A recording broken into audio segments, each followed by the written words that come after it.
Chapter 7 क्या है? गति।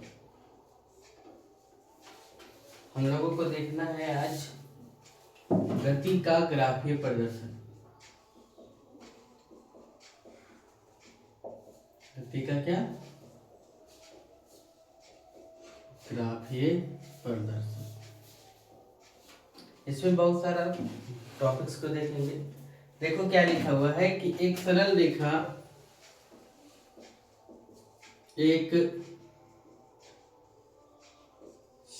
रेखा या रेखीय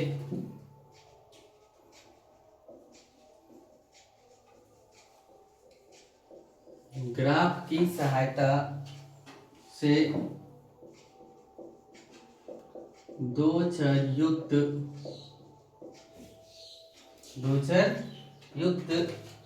रेखीय समीकरण का हल होता है।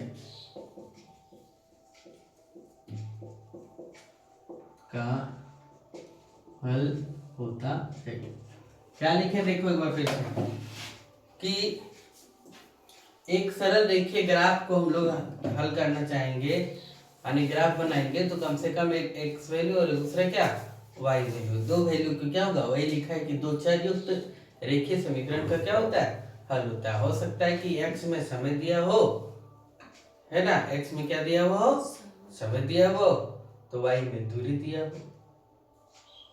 समझे क्या? एक्स में हो सकता है तो दूरी समय दिया हो, तो वाई में चाल दिया हो। दो प्रकार का रहेगा तभी बन सकता है, अन्यथा नहीं बनेगा। किसी वस्तु की गति को दर्शाने के लिए किसी वस्तु की गति को दर्शाने के लिए एक सरल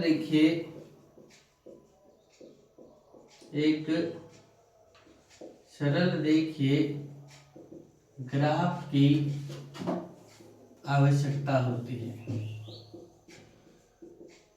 सरल रेखीय किसकी? ग्राफ की आवश्यकता होती है। इस स्थिति में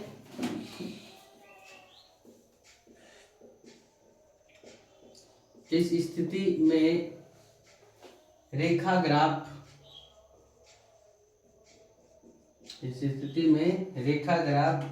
किसी एक ग्राफीय राशि या किसी एक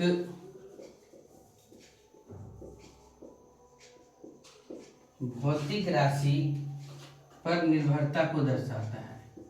यदि x बढ़ेगा तो y भी बढ़ सकता है, x घटेगा तो क्या y भी, x बढ़ सकता है तो y घटा सकता है, तो किसी भौतिक राशि पर क्या होता है, निर्भर करता है। इसमें हम लोग सबसे पहले पढ़ेंगे दूरी समय का ग्राफ। किसका ग्राफ पढ़ेंगे सबसे पहले? दूरी समय ग्राफ। समझ गए? देखो दूरी समय ग्राफ में एक्स अक्ष से समय को दर्शाते हैं। एक्स अक्ष से किसको दर्शा रहे? समय को दर्शाते हैं। फिगर बना सकते हैं। देखो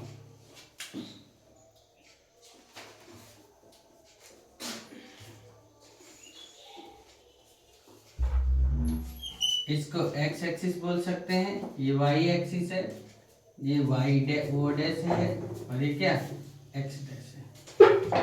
तो इधर वाले को हम लोग क्या लिखेंगे? समय लिखेंगे।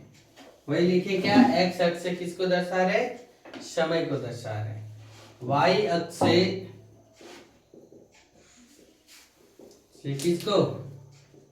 दूरी को दर्शाते हैं। वाई अक्ष से किसको दर्शाए? दूरी को। तो ये क्या हो गया? ये दूरी है। देखिए समय को मिनट में लिया गया है, समय को हमेशा सेकंड में भी लेते हैं, और दूरी को देखो किलोमीटर में लिया गया। इसको 10 बोला, इसको 20, 30, और ये क्या 40। यहाँ पे देखिए 10, 20, 30 और ये क्या 40। इस प्रकार से।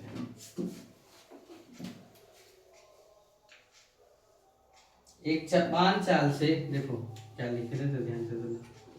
एक समान चाल से गतिमान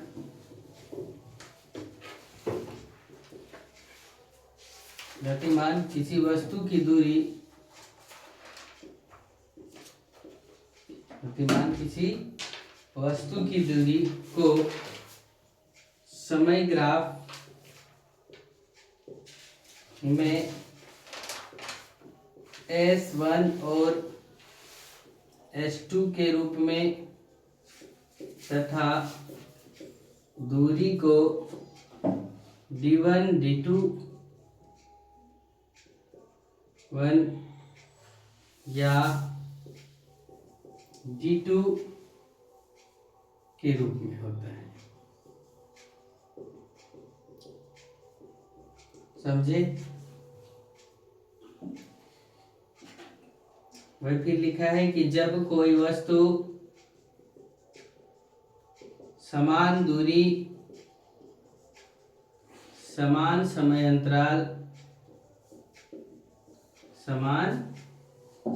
अंतराल में तय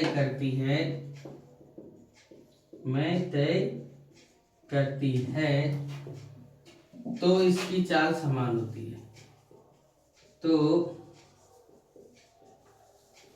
इसकी चाल क्या होती है? समान होती है। समझ गए? वस्तु के द्वारा तय की गई दूरी, वस्तु के द्वारा क्या लिखा गया? तय की गई दूरी लिया गया समय का समानुपाती होता है, अर्थात डायरेक्टली होता है। मतलब भी समय बढ़ा तो दूरी भी बढ़ा। समझ गए? देखो इस ग्राफ में फिगर ये बनाया गया है, यहाँ पे और भी बढ़ा करके लिखा गया है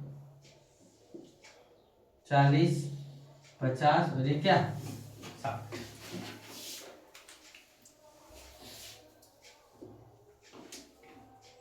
समझ गए? हर एक ग्राफ ऐसे बनाया गया।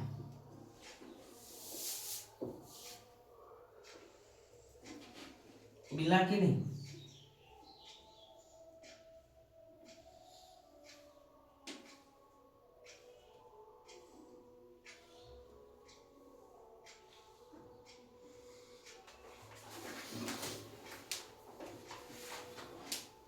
इस प्रकार से भी बना सकते हैं 20, 40, 30।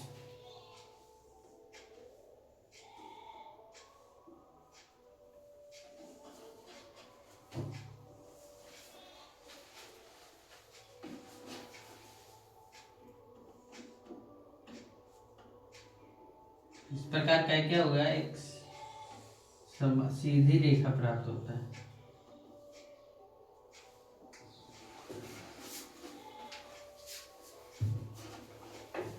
समझ गए?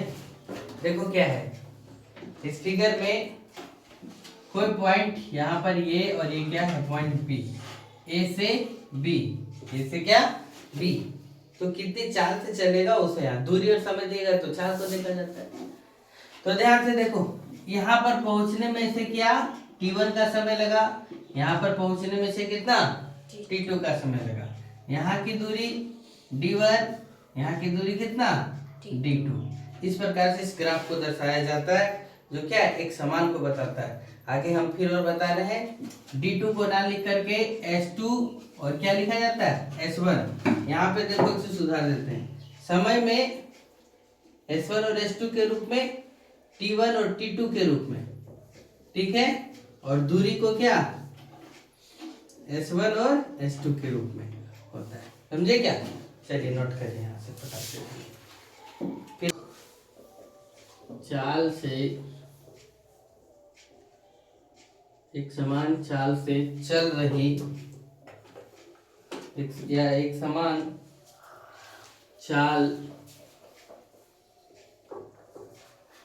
समान चाल के लिए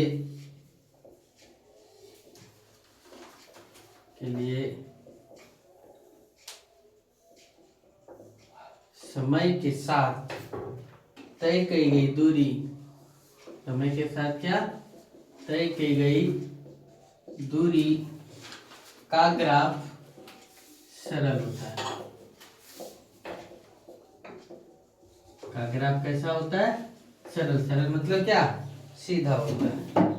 देखो इस फिगर में ए से सी तक जाने के लिए, ए से सी तक यानी ए सी तक जाने में लगा समय तक जाने में लगा समय बराबर क्या होगा? T2 minus T1। देखो ये से सी कर, यहाँ से ध्यान देना, यहाँ से यहीं जाना है तो ये समय क्या है? T2। यहाँ से यहाँ जाने में T1 और यहाँ से जाने में यहाँ T2, तो यहाँ से यहाँ की दूरी समय निकालने के लिए कितना? T2 में से T1 घटा देंगे तो T2 माइनस कितना? T1। फिर क्या लिखा है देखो, T से C तक की कुल दूरी, BC की क्या कुल दूरी, और कुल दूरी तो कितना होगा? S2 माइनस कितना? S1। S2 माइनस कितना? S2 माइनस कितना? S1 होगा। तो हम लोग क्या जानते हैं? चाल बराबर क्या? दूरी बटा समय, फॉर्मूला जानते हैं। तो दूरी कौन? S2 माइनस S1 और समय कौन? T2 माइनस क्या? T1। इस प्रकार से भी लिख सकते हैं, समझे? फिर आगे मिटा दे नीचे पूरा।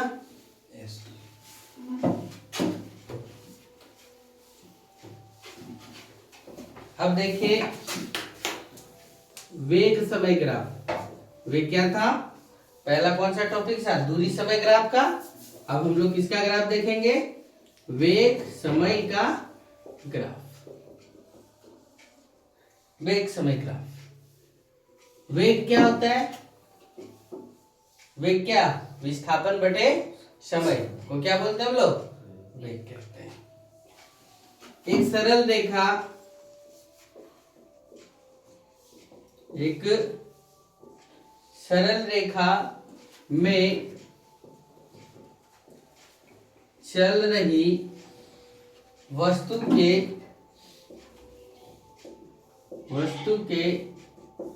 वेग में समय के साथ, वेग में समय के साथ परिवर्तन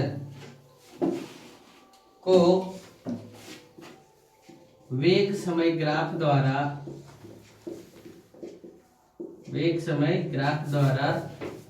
प्रदर्शित किया जाता है।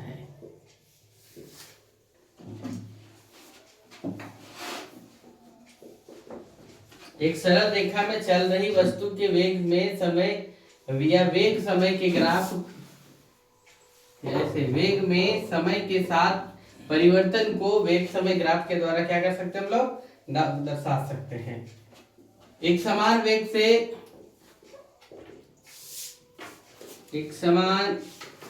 वेग से चल रही किसी वस्तु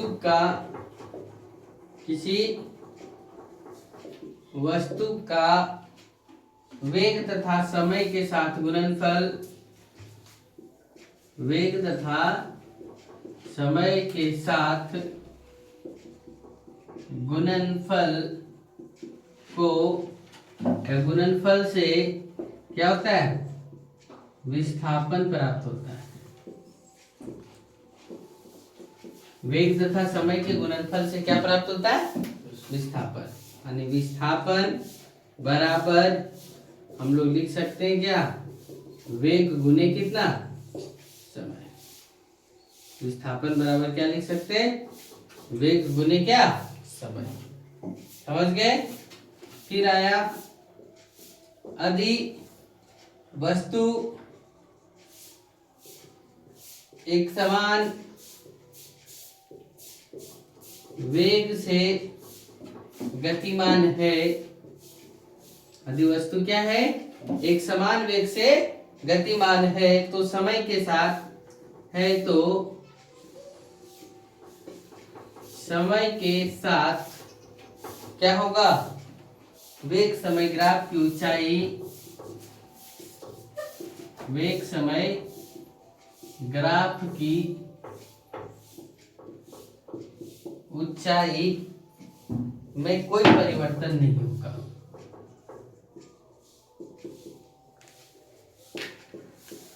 ऊंचाई में कोई परिवर्तन नहीं होगा।